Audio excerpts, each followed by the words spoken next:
देखिए, हार जीत जो है वो बहुत बड़ी घटना है। हारना कोई नहीं चाहता है, लेकिन जिस उद्देश्य से हम यहाँ आए हैं, हमारी कोई मजबूरी नहीं है। राजनीति करना मेरे लिए कोई मजबूरी नहीं है।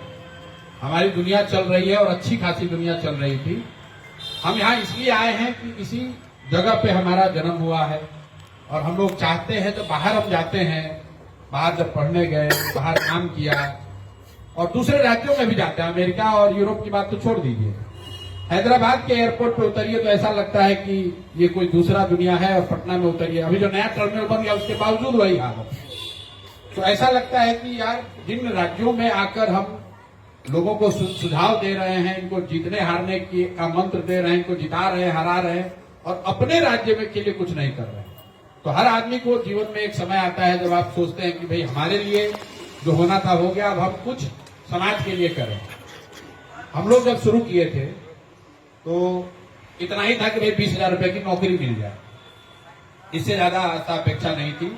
जैसे सामान्य मिडिल क्लास घर के लड़कों की होती है कि भाई आप 10th पास किए तो साइंस कॉलेज में एडमिशन हो जाए। गुरु जी यहाँ बैठे हुए हैं, ये मैथमेटिक्स हमको पढ़ाते थे, तो साइंस कॉलेज में एडमिशन होना ही बहुत बड़ा अचीवमेंट है कि भाई हो गया साइंस कॉलेज में एडमिशन। उस जगह से, उस आशा अपेक्षा से जो 10 साल 15 साल में भगवान की कृपा से मिल गया, वो बहुत ज्यादा है। कभी नहीं सोचे थे कि इतना कुछ मिल जाएगा।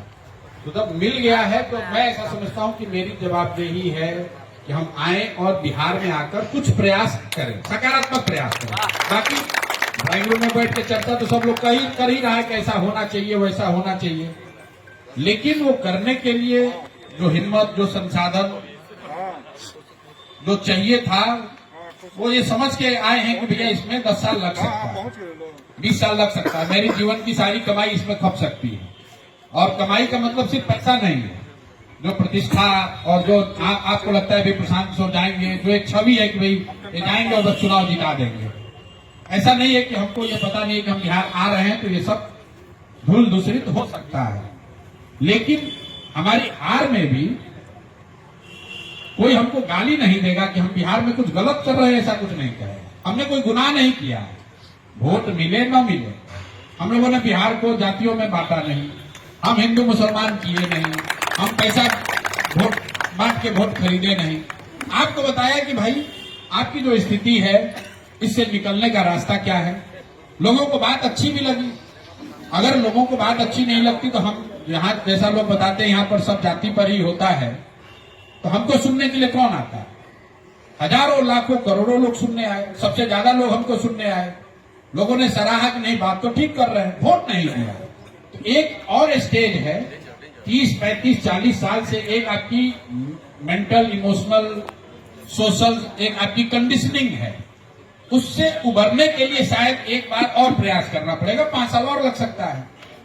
इससे बहुत घबराने वाली बात नहीं है, बिल्कुल धक्का लगा है। हमारी ये समझ थी कि इसको 3 साल में किया जा सकता है, लेकिन अगर आप भारत के राजनीतिक इतिहास को उठाकर देखेंगे तो कोई व्यक्ति जो राजनीतिक परिवार से नहीं आता है, किसी बड़े जाति वर्ग को बिलोंग नहीं करता है, मुख्यमंत्री प्रधानमंत्री का लड़का नहीं है, और वो पार्टी बनाकर सक्सेसफुल हो जाए, ऐसा पूरे देश में 3-4 बार ही हुआ है। नीतीश कुमार ने कभी अपनी पार्टी नहीं बनाई है, वो पहले दल में थे, उसको तोड़ के एक दल बनाया। लालू जी ने अपने दम पर पार्टी नहीं बनाया, किसी दल में थे, राजनीति करते थे, आगे बढ़ गए, एक दल बना लिया है। यहाँ पर अगर नॉर्थ इंडिया में देखेंगे तो कांसी राम जी एक ऐसे व्यक्ति हैं जिन्होंने जीरो से जिसने पार्टी बनाया, और कांसी राम जी को पार्टी बनाकर जीतने में करीब 25 साल लगा। यहाँ की खड़े होकर आपको बताना है भैया मैं हूँ कांसी राम, मेरी ये विचारधारा है, मैं ये समाज में करना चाहता हूँ, तो लोगों को सुनने, समझने, जुड़ने और उस पर एक्ट करने में समय लगता है। दूसरा, अगर आपने दक्षिण के का सुना होगा, अन्ना दुरई का नाम, पेरियार का नाम सुना होगा। पेरियार और अन्ना दुरई करीब 25 साल काम करने के बाद उन्होंने तय किया कि नहीं एक पार्टी बननी चाहिए। तो अन्ना दुरई ने 1949 में तमिलनाडु में दल बनाया जिसका नाम डीएमके उस समय था। 1949 में अन्ना दुरई ने पार्टी बनाई और 1967 में 18 साल के बाद जाकर उनको तमिलनाडु में सफलता मिली। इतना आसान नहीं है। केसीआर ऐसे व्यक्ति हैं जिन्होंने की अपनी पहचान से एक नया दल बनाया, तेलंगाना जीता, उनको करने में 23 वर्ष लगा। जो काम हम लोग यहाँ करने की कोशिश कर रहे हैं, इसका मतलब ये नहीं कि हम आपको एक्सक्यूज दे रहे हैं कि हम 3 साल में क्यों नहीं कर पाए। मैंने पहले कहा कि हमारी समझ थी कि हमको इतना अनुभव है या अभी टेक्नोलॉजी का इतना प्रभाव है कि 3 साल में इस काम को किया जा सकता है, लेकिन इतना आसान नहीं है जितना आप समझ रहे हैं।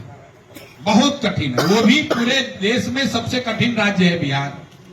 13 करोड़ की आबादी है, लोग ऐसे जातियों में, वर्गों में बटे हुए हैं, और आपके एस्पिरेशन को इतना सप्रेस कर दिया गया है कि आप चाहे यहां जिस दुर्दशा में जी रहे हैं, पटना जाने वाला सड़क सुधर गया है तो यही आपको लग रहा है कि भारी विकास हो गया है।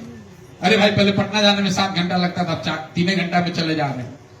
एक छोटा सा पटना में टर्मिनल बना है एयरपोर्ट का, तो लोग ऐसे सेलिब्रेट कर रहे हैं जैसे लग रहा है कि बहुत बड़ी कोई तरक्की हासिल हो गई, क्योंकि इससे पहले पटना का एयरपोर्ट बस स्टैंड दिखता था। तो यहां पर एक पॉलिटिक्स करने का ये भी तरीका है कि एस्पिरेशन को इतना नीचे रखिए कि थोड़ा बहुत भी मिल गया, 5 किलो अनाज मिल गया तो वही बहुत ज्यादा है। इसके अलावा एक जो बहुत बड़ा फैक्टर यहाँ है वो लालू जी का फिनोमेना है। लालू जी सिर्फ एक राजनीतिक व्यक्ति या दल का नाम नहीं है, वो एक फिनोमेना है जिसने एक तरीके से बिहार में 90 के बाद राजनीति की, और उस 15 साल की राजनीति ने यहाँ के मनोस्थिति पर, लोगों के मनोस्थिति पर इतना गहरा प्रभाव डाला है कि पूरा समाज 2 भाग में बटा हुआ। एक समाज है जो कहता है कुछ भी हो जाए, चाहे भूखे मर जाए, लालू जी का राज वापस नहीं आना चाहिए, और एक समाज है कहता भैया कुछ भी हो जाए लालू जी को लेकर आना है। तो आप देखे बहुत लोग कह रहे हैं अभी हम तो वोट देना चाहते थे दंशराज को, लेकिन लगा कि लोग जीतेगा नहीं, जंगल राज आ जाएगा, तो चलो भाई एनडीए को ही दे दो। नीतीश चलो खराब है, लेकिन कम से कम लूट मार, अपराध, रंगदारी तो नहीं हो रहा है। तो मैं ये सब आपको एक्सक्यूज के लिए नहीं कह रहा हूं। निश्चित तौर पर हम लोग के प्रयास में, उसकी शुद्धता में, उसकी तीव्रता में जरूर इंटेंसिटी में कमी रही होगी, तभी कुछ नहीं हो पाया, लेकिन ऐसा नहीं है कि उसका समाज में कुछ प्रभाव नहीं है। अगर यहाँ लोगों को 400 रुपए के बजाय 1100 रुपए पेंशन मिल रहा है तो वो जन सुराज का प्रभाव है। अगर सरकार को मजबूरी में 10,000 रुपया बांटना पड़ा है, जो गलत है, लेकिन बांटना इसलिए पड़ा कि उनको मालूम है कि नहीं बांटेंगे तो चुनाव हाथ से निकल गया। इससे पहले इतना ही कहना काफी था कि अगर हमको वोट नहीं दोगे लालू आ जाएंगे। इस बार चूंकि जन सुराज भी था तो सरकार ने कुछ अपनी ओर से प्रयास किया। वो सही है गलत है उस पर विवाद हो सकता है। महत्वपूर्ण बात यह है बिहार के नजरिए से कि आपके पास विकल्प होना चाहिए। लोकतंत्र में आपके पास विकल्प होगा तो चाहे जनसुराज जीते या हारे, जनता का फायदा होगा ही होगा।